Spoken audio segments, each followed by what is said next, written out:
You guys are real estate agents. You know your stuff. You already know this stuff. The art to sales is communication.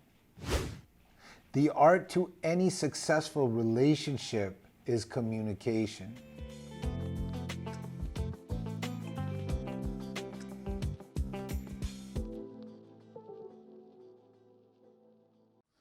Today's video, we're going to be discussing how to create a real estate wealth plan for your clients. What this is going to do is going to help you create a long-term relationship with your clients and not just one and done transactions. Also, it's going to make you an expert rather than just being a regular real estate agent that's out there and just opening up lock boxes.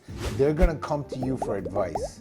What you really want to do from the outset, from any relationship that you build with a potential client, you want to show them that you're the expert. You want to be the pro. In this video, I'm going to discuss how you can create a real estate wealth plan for your clients. So not only are you going to prove to them that you're a pro, an expert in this consultation, you're going to stand above and beyond all those other realtors, which all they do is open lock boxes and show houses. Okay, so my goal in this video is to help you create long-term relationships with your potential clients. Furthermore, when they look at you for advice. You do not want to get into that relationship where they're kind of bossing you around. Hey, go show me that house. I sent you an email. I want to know the price of that. You just don't want to be the person that is just doing all those errands for them. You want to set yourself up as an expert so they come to you for advice. And in this video, I'm going to show you how you set that up with this initial consult. So if you want further videos like this, or if you get any results from this video, hit that like button. Don't forget to subscribe so you can see all my videos, because I want to give real estate agents value. Let's get back to this plan. Now, in order to get them to a one-on-one consultation with you, most of the times at this point, you're going to be talking to buyers. We're going to be consulting with buyers in this video to help them come up with a wealth plan, okay? So in order for them to come and meet you, you have to offer them something of value. And that value, what I've always offered, is off-market properties. Because in today's society, all the properties are readily available on the internet.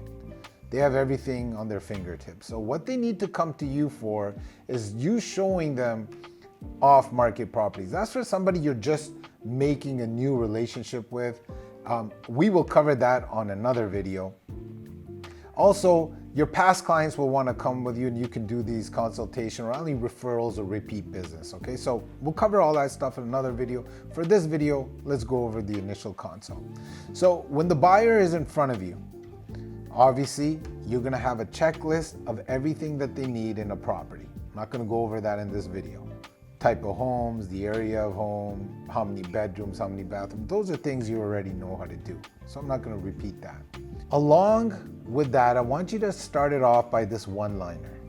You're going to look at your prospects that you want to turn into client, and you're going to say, hey, what is your real estate goals?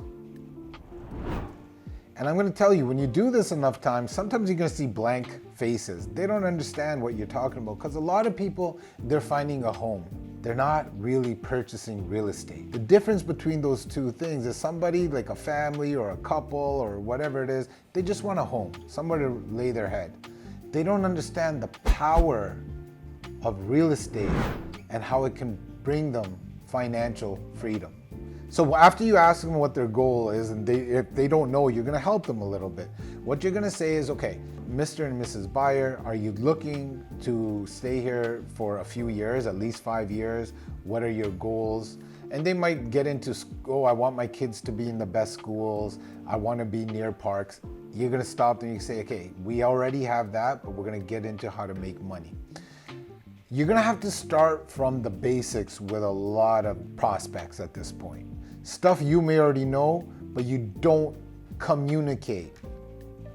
You need to communicate with these people so they know that you know, and they might not know. And if you teach them something that they don't know, You're an expert. Hopefully that made sense to you guys. Okay, so what you're gonna say is, okay, Mr. and Mrs. Buyer, real estate is an amazing way to make money. Let me show you 3 ways that you make money when you buy a property. Number 1, appreciation.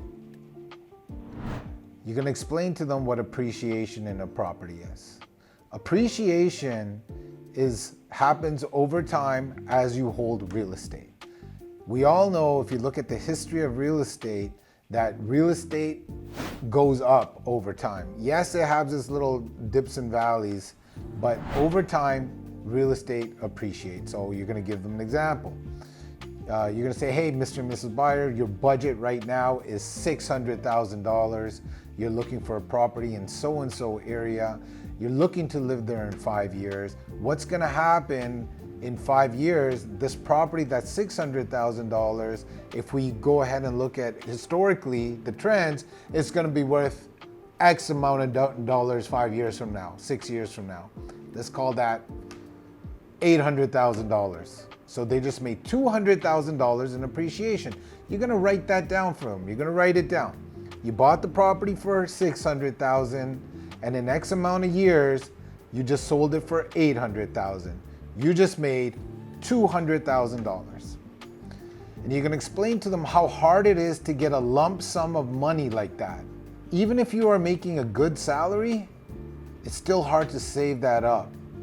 So getting a $200,000 lump sum in real estate is very, very important. And Mr. and Mrs. Buyer, I'm gonna show you what we can do with that to make more money.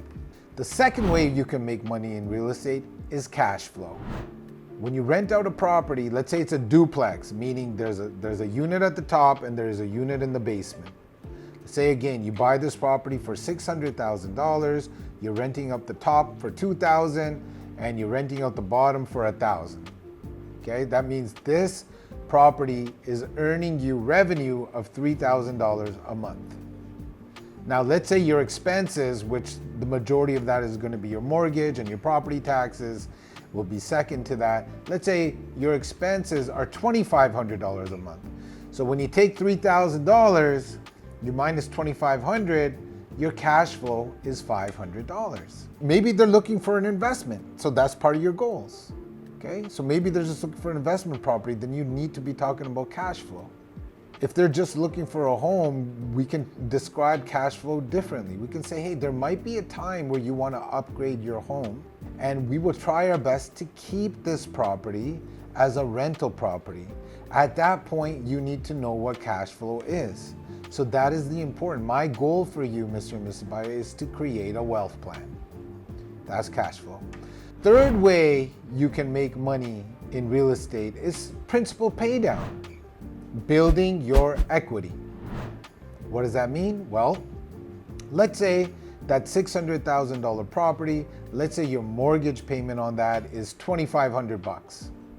Okay, say $2,500 is your mortgage payment. Out of that $2,500, there's going to be 2 parts to that payment. That $2,500 is made up in 2 parts. You have your principal and you have your interest. The majority of that is interest in the beginning, and later on, as you get, you hold the property for longer and your mortgage matures, it's going to be mainly principal. That's a different topic for a different video. However, what you're going to let them know is when you rent those properties out, that $2,500 is being paid by somebody else. So let's say you bought a $600,000 property, your mortgage is $500,000. When you rent that space out for, let's say, $3,000 a month, let's use that same example, $500 was your cash flow. That's money you can put in your pocket, maybe get a tank of gas in today's market. But look, so that $500 you put in your pocket, that $2,500 is your principal pay down. And other people are paying it down, your tenants. Now you're using other people's money. So let's talk about other people's money for a second. You use other people's money to acquire this property, because in this example, you put $100,000 of your money, $500,000 as a mortgage. I just used $500,000 of somebody else's money to acquire this property that grew from $600,000 to $800,000. I made $200,000 in appreciation. Boom. Rented it out for $3,000 and my expenses are $2,500. $500 a month cash flow. Now that $2,500 payment is coming down because my tenant is paying that off. My tenant is paying off my mortgage for me. So let's say that my mortgage is $500,000. As I'm paying off the $2,500 every month, in the beginning, a lot of it goes to interest, but let's say my mortgage 1 year goes down to $450,000. $50,000 I add to my bank account because that wasn't paid by me, that was paid by my tenant. So $200,000 in this example of appreciation, $50,000 of principal pay down, and $500 every single month on cash flow. Now, if you just explain these 3 simple steps to your prospects that you want to turn into clients, you are head and shoulders above your competition. And guess what? You guys are real estate agents, you know your stuff. You already know this stuff. The art to sales is communication. The art to any successful relationship is communication. Communicate the fact that you know this stuff to your potential clients. Not only will they become your clients, they will become a referral source because they will tell their friends and family, hey, that realtor, it's not no regular realtor. He knows his stuff. She knows her stuff. This person knows how to make us money. Now you're gonna get more consults. You're being the expert. You're leveling up. Let's add to that and let's wrap up because it's a lot of content. Then you're gonna let your prospect know you can do this all over again. So let's go back to that $200,000 in appreciation. Let's say you can take some of that money out. Let's say you can take $100,000 out, for example. Depends on your marketplace, but let's say you can take $100,000 out. Now what that potential client could do is they can take that $100,000, put a down payment on a second property. Let's do that example again. Another $100,000, another $500,000 mortgage, another $600,000 property. Remember, it's 5 years later, so it might not be in the same area. You find it in an up and coming area. You need to scout the up and coming areas. That's another video for another day. So don't forget to hit that subscribe button. So now what you're practicing is refinancing your original property to get another property. You just do this simple fact. You just talk these simple steps to your potential clients. You just help them become wealthier, not only in knowledge, but if they follow what you're telling them, they're going to become wealthier in their bank account. Thank you guys for tuning in. Hopefully you guys enjoyed this. How to build your wealth plan for your clients. Have these talks with them in your initial consult and become the pro.